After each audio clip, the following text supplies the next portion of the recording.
Hello guys, good morning guys. Ayan, sobrang saya ko lang ngayon. Ngayong umaga. So ayan, papunta tayo ng dialysis. So, maaga pala ako umalis ngayon. So 7:30 umalis na ako ngayon. So ayun, nakakatuwa lang guys. Hindi ko expect na nakapulot ako ng payong. So tag-ulan ngayon. Ayan. Ang laki ng payong nakuha ko. So, today, bukod dito sa nakuha ko, hindi ko na nga napagtanungan kung kanino to kasi nakita naman nila na pinulot ko. So wala naman dumumpot na iba. Siguro malayo yung pinanggalingan. So for today, natuwang-tuwa ako kasi nga nasa 3,000 lang tayo kahapon na subscriber pero dagdagan tayo ng 14. So ayun, sobrang nakakatuwa kasi may mga nakaka-appreciate dun sa mga nagagawa kong video kahit pa paano. And kahapon may nagtanong sa akin, so may tumawag. Wait lang guys . So may tumawag sa akin kagahapon kung ano daw yung bawal sa isang kidney failure or pag-dialysis. So sabi ko doon sa nagtanong sa akin kung ano yung mga pinagbabawal sa dialysis, simple lang. Iwasan mo yung soft drinks, iwasan yung sobrang tubig, iwasan bumigat. Yun ang pinaka delikado sa mga dialysis. Bakit bawal ang soft drinks sa dialysis? Siyempre sira na yung kidney namin. Bakit bawal yung sobrang tubig? Kasi limitado yung pag-inom namin ng tubig dahil bawal nga lumagpas sa 1 litro ma'am.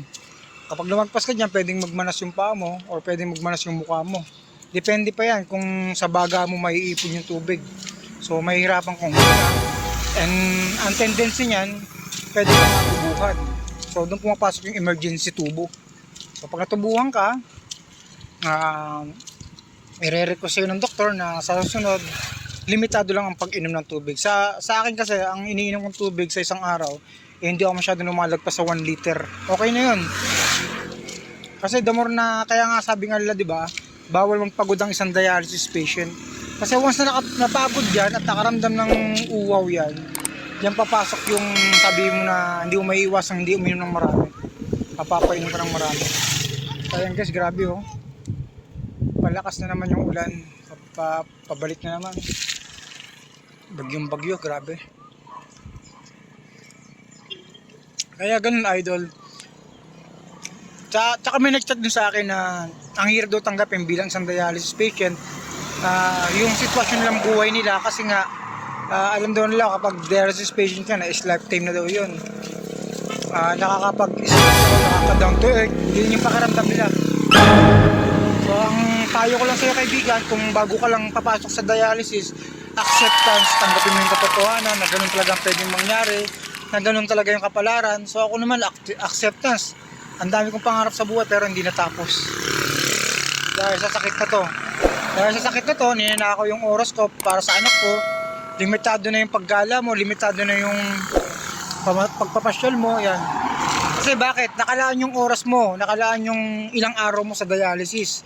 So, ganun, acceptance lang na kahit pa paano, blessing pa rin na binayaan tayo ng ganito na may dialysis machine pa rin, 'di ba? May naka-invento pa rin ng dialysis machine. Kasi kung wala, hindi mo alam kung bakit ka namatay. Hindi mo alam kung bakit ka nadedo. Kaya malaking bagay pa rin na thank God pa rin tayo. Magpasalamat pa rin tayo kay Lord kasi diba, may nakalika ng dialysis machine. Unang-una, binigyan pa tayo ng chance mabuhay. Like sa iba na worse na yung pinaka mabigat na problem na may cancer, may taning na yung buhay. Kumbaga, maswerte pa rin tayo. Yun yung pinaka mahalaga na lagi tayong magpasalamat. Kung ngayon nahihirapan ka bilang isang dialysis dahil nga bago ka lang ng dialysis, acceptance lang talaga. Tanggapin mo yung katotohanan, enjoyin mo yung buhay na meron kang ngayon. Siyempre, hanggat buhay ka, gumawa ka ng mga alaala, maraming alaala. Siyempre, gumawa ka ng kabutihan sa kapwa. So, yung alaala na yun, yung magpapaalala sa kapwa mo na lumabang ka na, naging masaya ka pa rin. Kahit apart ng buhay mo is nasa, nakadapa ka na. So, ganun din. Ako idol, nakadapa rin ako. Hindi ko naman sinasabing habang nagbablog ako, masaya ako. Habang nagbablog ako, laging enjoy. Ang buhay, magandang samahan ng enjoy. Pero paminsan-minsan samahan mo ng konting moment. Yun yung balance eh.